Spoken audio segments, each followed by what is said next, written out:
बिस्मिल्लाहिर्रहमानिर्रहीम। अस्सलाम वालेकुम दोस्तों, उम्मीद करता हूँ आप बिल्कुल ठीक ठाक होंगे। आज है 14 जून सन 2020 और दिन है एतवार का। दोस्तों, उन अफराद के लिए खुशखबरी एक और आ गई है।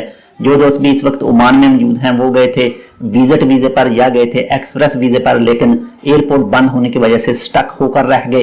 तो इससे 2 से 3 दिन पहले मैंने एक वीडियो अपलोड की थी और उसमें बताया था कि जितने भी एक्सप्रेस वीजे वाले या विजिट वीजे वाले हैं उनका वीजा एक्सटेंड किया गया था ऑटोमेटिकली तौर पर 15 जून तक, लेकिन उनका वीजा मजीद एक्सटेंड कर दिया गया है।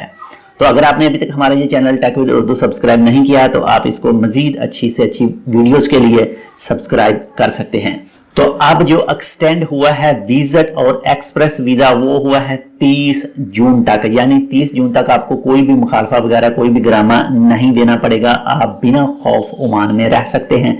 लेकिन अगर इन दिनों में एयरपोर्ट ना चालू हुआ, एयरपोर्ट स्टार्ट ना हुआ, तो इसके बाद में भी इंशाल्लाह कोई ना कोई जरूर अपडेट आएगी। लेकिन दुआ यही करें कि ये बीमारी का खतरा टल जाए जल्द से जल्द और एयरपोर्ट स्टार्ट हो जाए और हम सब अपनी रूटीन पर वापस आ सकें।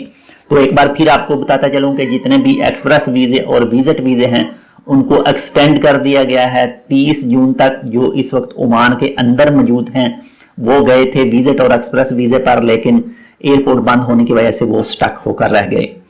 ये सिर्फ विजिट और एक्सप्रेस वीजे वालों के लिए ही है।